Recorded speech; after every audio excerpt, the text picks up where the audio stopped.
Gracias a Adriana Buentello por esta información concisa de lo que ha sucedido en este día en relación con la consulta popular realizada ayer. La información de ayer, las reacciones de hoy con Adriana Buentello. Y bueno, precisamente para abordar este tema es que tenemos esta entrevista con el consejero presidente del INE, Lorenzo Córdoba. Es esta la entrevista que ponemos a continuación. Bien, pues tal como le habíamos señalado, tenemos una entrevista con el consejero presidente del Instituto Nacional Electoral, Lorenzo Córdoba, que bueno, pues ha conducido todos los procesos electorales que le han correspondido y desde luego este reciente que está envuelto en polémica y por ello queremos hablar con él. Lorenzo Córdoba, buenas tardes. Hola Julio, un gusto estar contigo y compartir este espacio con tu auditorio, un placer de veras, un honor. Gracias, Lorenzo, muy amable. Lorenzo, pues la verdad es que hay muchas versiones, opiniones y polémica. Te pregunto, en lo que sucedió en este ejercicio de democracia participativa, al que ha concurrido solo alrededor del 7% de la lista nominal de electores, ¿quién tiene mayor responsabilidad en que no se haya alcanzado una cifra más alta y una participación más alta? La Suprema Corte de Justicia con una pregunta acotada, remodificada, la Presidencia de la República y Morena impulsando que era una consulta sobre expresidentes y su responsabilidad eventualmente delictiva, el INE, que según estas versiones no tuvo ni la suficiente capacitación de su personal y sobre todo que hubo una confusión sistemática respecto a la ubicación de las casillas o la gente que finalmente no participó. ¿A quién corresponde el mayor grado de responsabilidad? Yo te la plantearía al revés, Julio. ¿A quién le corresponde la responsabilidad de que esta primera consulta popular haya resultado exitosa? De todas las narrativas, los intentos de descalificación, que no son nuevos, hay que reconocerlo y subrayarlo, lamentablemente, en contra de la autoridad electoral y en contra de la capacidad de la ciudadanía de apropiarse de este tipo de procesos. ¿Un éxito entonces? Yo creo que fue un resultado exitoso. Victoria ciudadana. ¿Perdón? Una victoria ciudadana. Sin lugar a dudas, y de su Instituto Nacional Electoral, porque el INE no puede hacer su trabajo sin el acompañamiento de las y los ciudadanos. Y creo que es una manera, además de hacerle justicia y de agradecerle como se debe a los cientos de miles de personas que por segunda ocasión en menos de 2 meses decidieron fungir como funcionarios de las mesas receptoras de la opinión en esta consulta ciudadana cuando lo habían sido en la elección del 6 de junio y que demostraron, digámoslo así, o refrendaron esta lógica de ciudadanización de los procesos electorales, que además confiaron en el INE en las condiciones por primera vez existentes de garantía, de respeto del voto, en fin, de todas las garantías que la Constitución establece para este tipo de ejercicios que en el pasado no habían estado presentes. Ustedes mismos, Julio, recuerdo que los periodistas, quiero decir, evidenciaron cómo en intentos de consultas previas que no estaban realizadas conforme a lo que dice la Constitución y que no eran responsabilidad del INE, pues no había estas garantías, la gente votaba 2, 3 y hasta 10 veces. En fin, creo que hay que celebrar que este ejercicio, que es el primero que se realiza, es un ejercicio exitoso. Oye, alrededor de 7 millones de personas salieron a pronunciarse en algo que es inédito.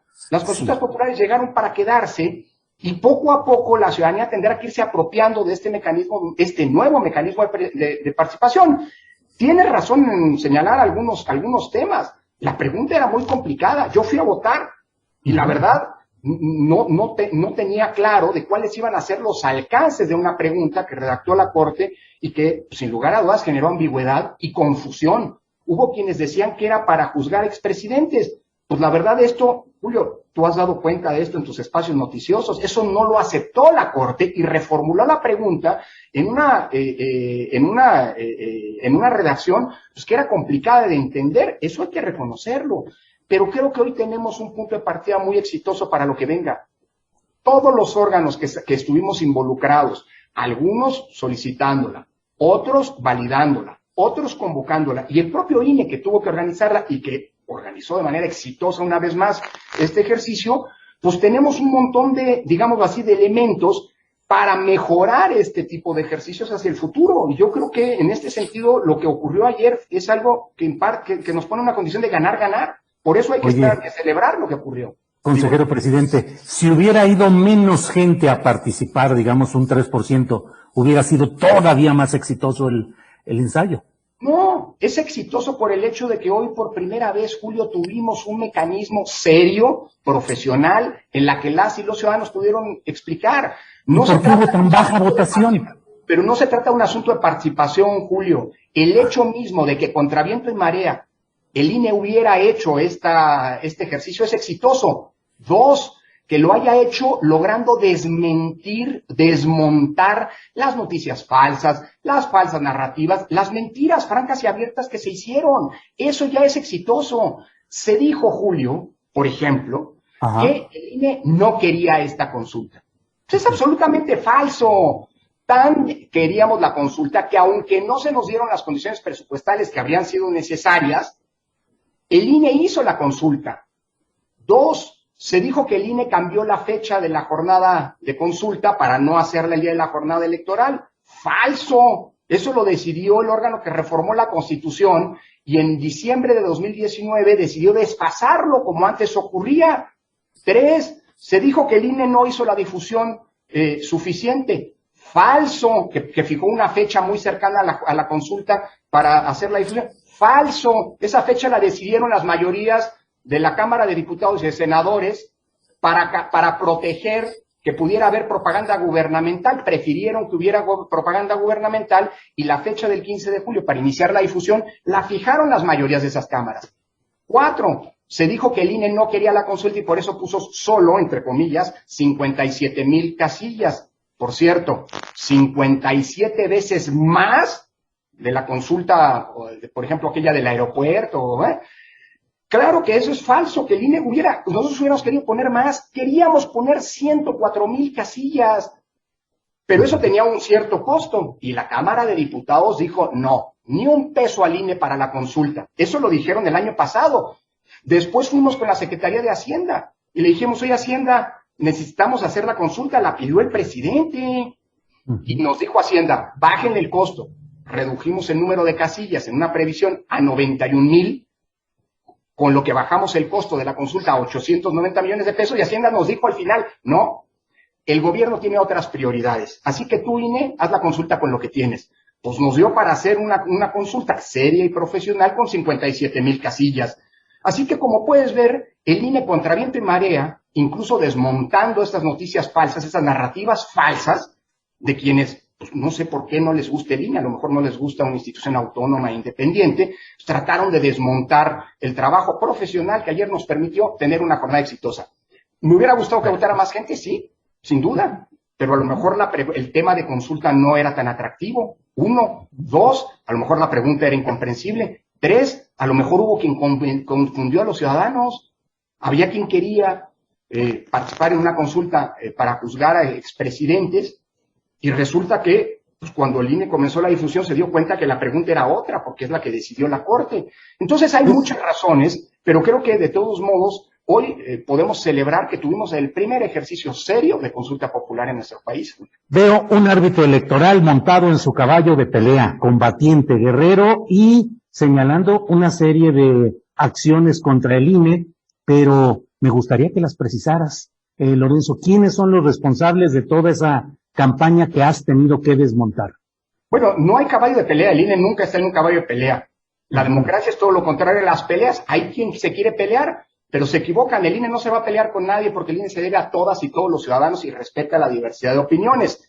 El INE está en contra de la falsedad y de la mentira, eso sí. ¿Que proviene de dónde? ¿De qué actores? ¿De qué fuerza? ¿De qué Actores que a fuente? lo mejor actores que no les gusta que exista un INE. La presidencia de la República. No dije el presidente, pero hay No, te pregunto.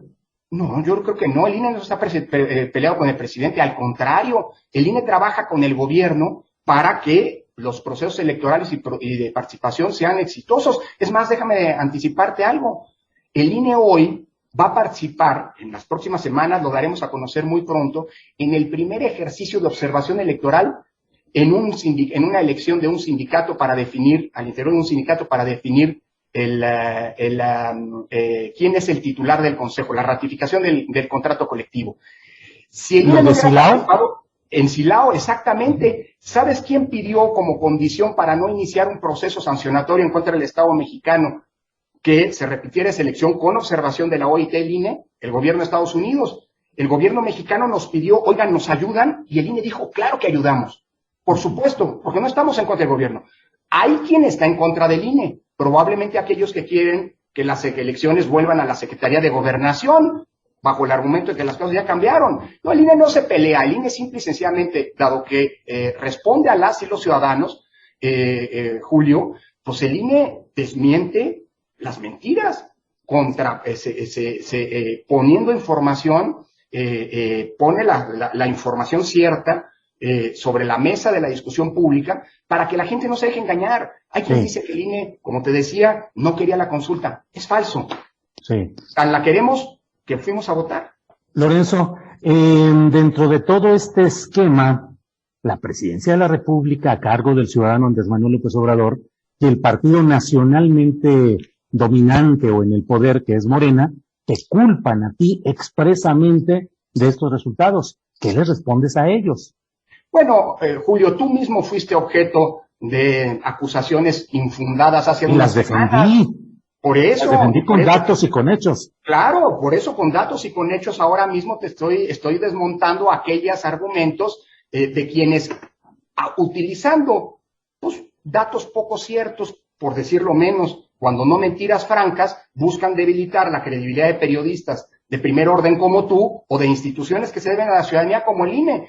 Pero yo me referí a la secretaria del Medio Ambiente por su nombre y su cargo y a la coordinadora de quienes tienen las mentiras por su nombre y su cargo. ¿Tú a quién señalas por nombre y cargo? Bueno, mira, déjame ponerte un ejemplo. El presidente de Morena, por ejemplo, que hace algunos meses, dijo que el INE debía ser exterminado, así lo dijo, no lo digo yo, no estoy inventando, es documentable, ahí está reportado en una nota del periódico en el que tú escribes, Julio, señaló, por ejemplo, que el INE no quería promover la consulta y que por eso había fijado la fecha del 15 de julio para iniciar la difusión de la misma. Yo hablé con Mario Delgado, tengo comunicación, soy el presidente del INE, tengo una comunicación con muchos actores políticos, con todos los que tengo que tener, y le dije, oye Mario, estás declarando esto y te estás equivocando, porque la fecha del 15 de julio la fijó la Cámara de Diputados de la que tú todavía formabas parte, y como se dijo públicamente, pues porque se dieron cuenta de que si no lo hacían así, iban a impedir la propaganda gubernamental federal, local y municipal, y prefirieron privilegiar la propaganda gubernamental frente al periodo de difusión de la consulta a cargo del INE. Entonces, pues simple y sencillamente hablemos con la verdad. El INE no se pelea con nadie, y con Mario Delgado hay muy buena comunicación. De hecho, el INE organizó el proceso por mandato del Tribunal Electoral, sin duda, el proceso del que Mario Delgado resultó electo o designado presidente de Morena. Así que ¿Eso le dices a Mario Delgado? ¿Qué le dices al presidente de la República? Al presidente de la República, que tiene toda la razón hoy en estar contento y en celebrar el éxito de la jornada electoral. Él dice que no la queríamos. En eso se equivoca, no es cierto. Claro que la queríamos y con pruebas lo hemos demostrado. Todo, es más, mira, déjame ponerte un ejemplo de cómo el INE sí quería la consulta. La Constitución, en el artículo 35 constitucional, que es el que sustenta la consulta, la posibilidad de la consulta popular, dice que la realización de la consulta, la organización de la consulta, dependerá de que existan suficiencias presupuestarias.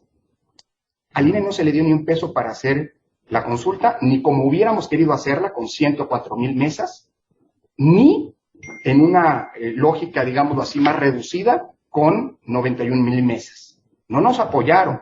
Si no hubiéramos querido hacer la consulta, hubiéramos podido escudarnos en lo que dice la Constitución. Si no hay suficiencias, no se lleva a cabo. Y sin ¿Por qué no lo hiciste?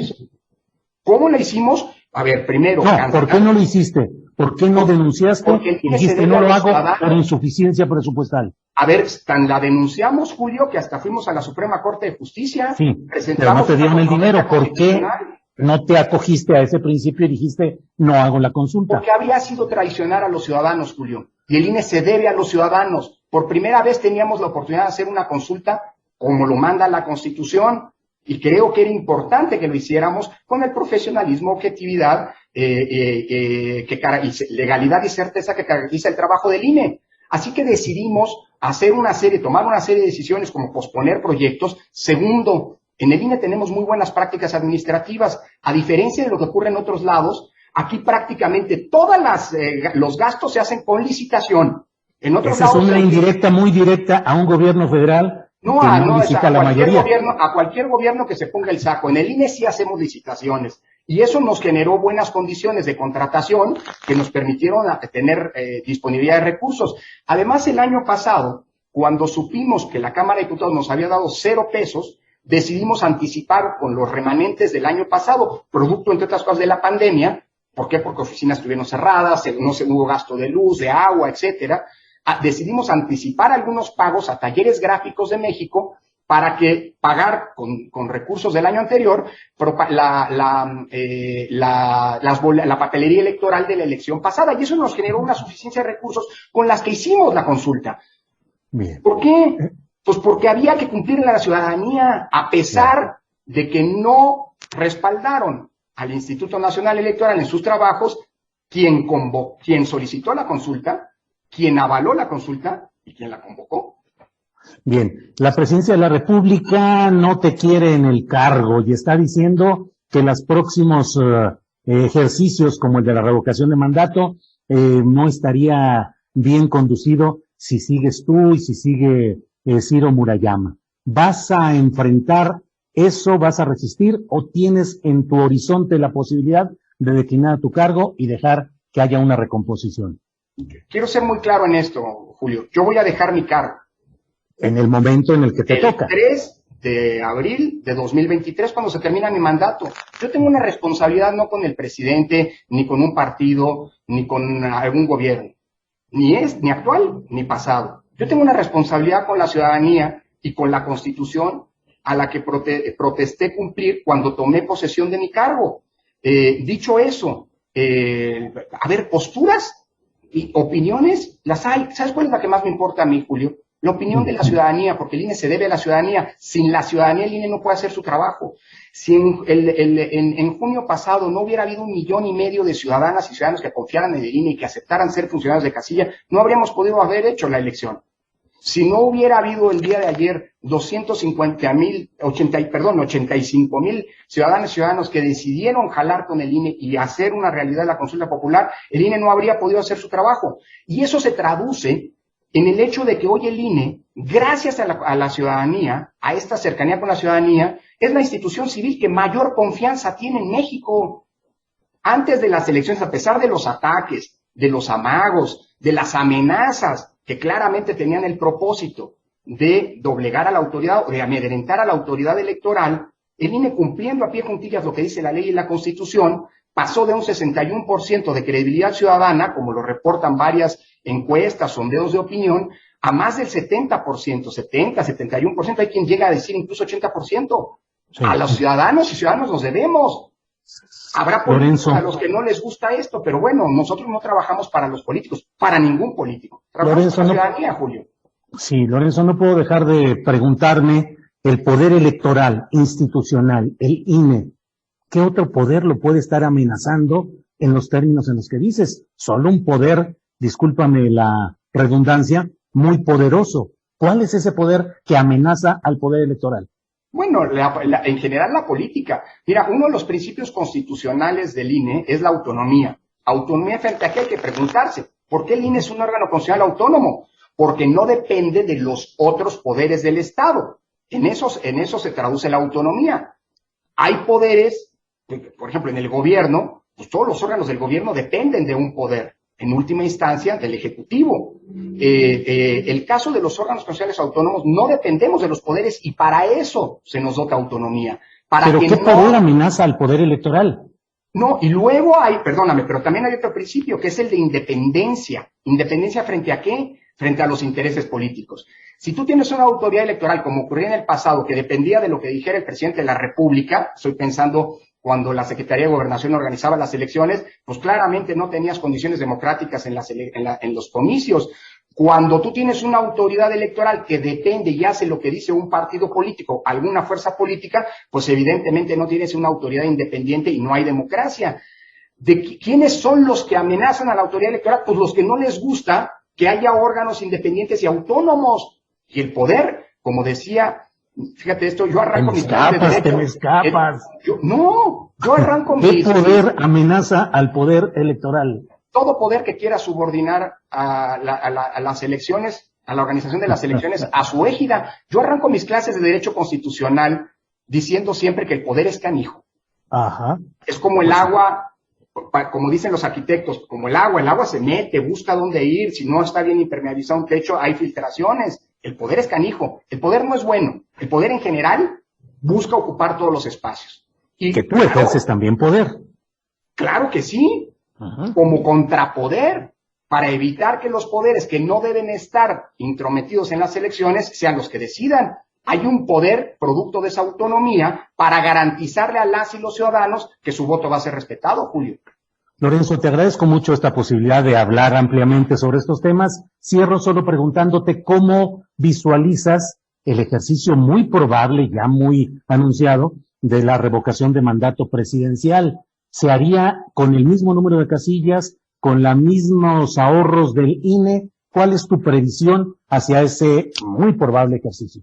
Mira, el INE va a cumplir a pie juntillas, como siempre, su mandato constitucional, pero los demás poderes tienen que cumplir también lo propio. ¿Qué quiero decirte con esto?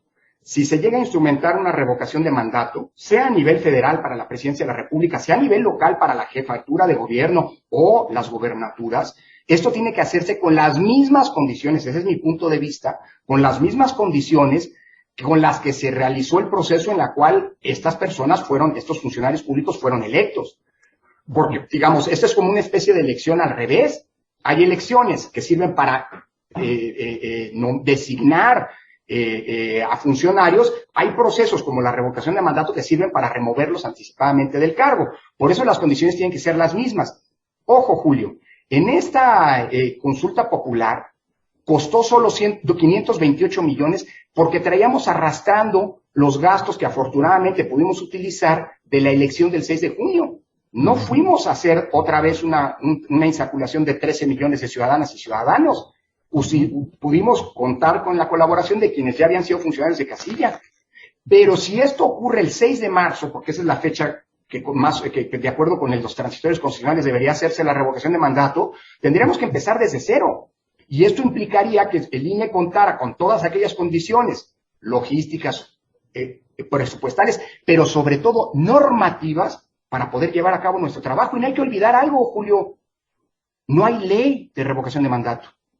Está en proceso, según leí ayer. Pero ya van tarde, Julio. Porque, de nuevo, las cosas como son. Porque nuevo, desde ahorita, ¿no? Hablemos con la verdad, ¿no? A la ciudadanía. La figura de la revocación de mandato se introdujo en diciembre de 2019. Con una reforma constitucional al artículo 35. Y en los artículos transitorios se estableció que el Congreso de la Unión tendría 18 meses para emitir, para que la ley ya estuviera, no trabajada, lista, publicada, la ley respectiva. Ya pasaron los 18 meses. Y hoy nadie sabe ni siquiera cómo van los borradores de esa iniciativa. ¿Sabes cuándo tendrían que empezar los ciudadanos y ciudadanas a recopilar firmas porque son los únicos que pueden pedir la revocación de mandato, a diferencia de las consultas populares, el 3% del listado nominal? De acuerdo con el régimen transitorio, para esta ocasión, el 1 de noviembre, entre el 1 de noviembre y el 15 de diciembre. Y no hay ley. Nosotros vamos a cumplir con lo que dice el transitorio constitucional y a finales de este mes de agosto vamos a emitir unos lineamientos, lo dice el transitorio. ¿Cuál es el problema? Que seguramente vamos a emitir lineamientos sin que haya ley.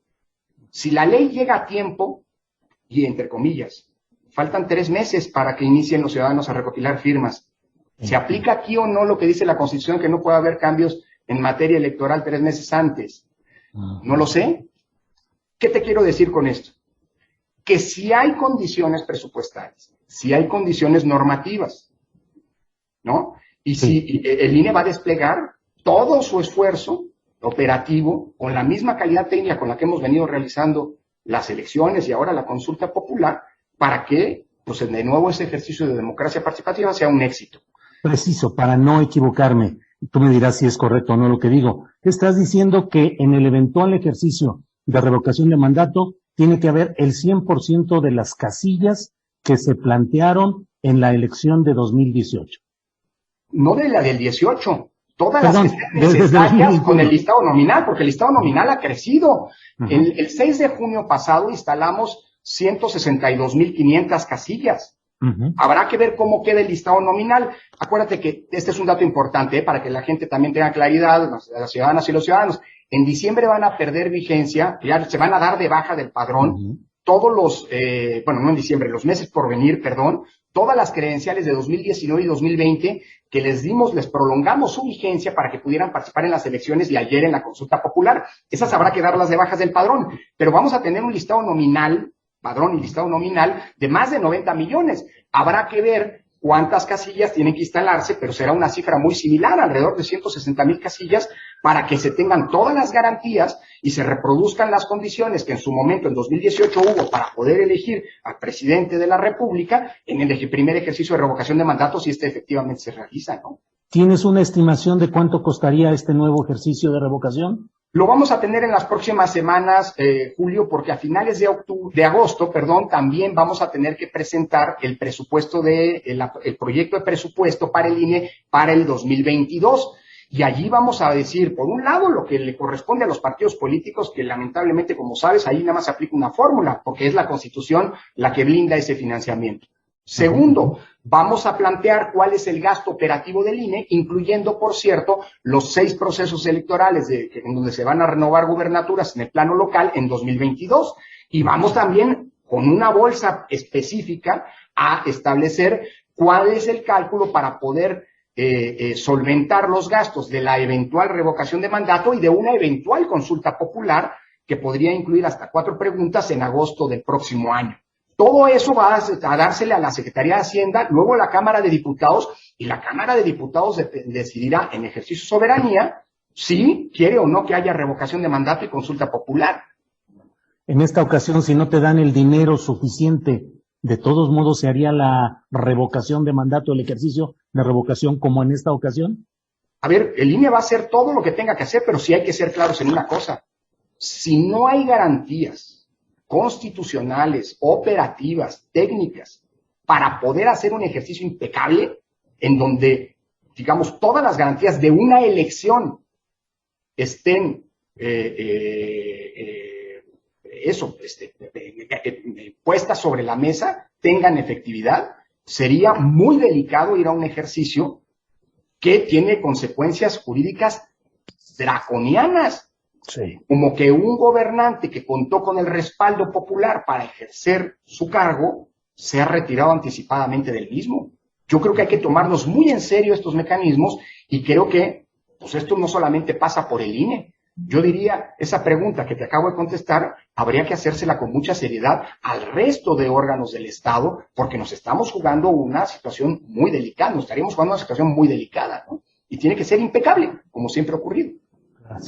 Gracias, Lorenzo Córdoba, consejero presidente del INE. Gracias por esta entrevista. Seguimos en contacto.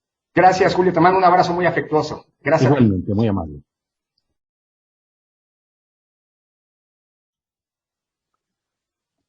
Bien, pues esta ha sido la entrevista con el presidente, el consejero presidente del Instituto Nacional Electoral.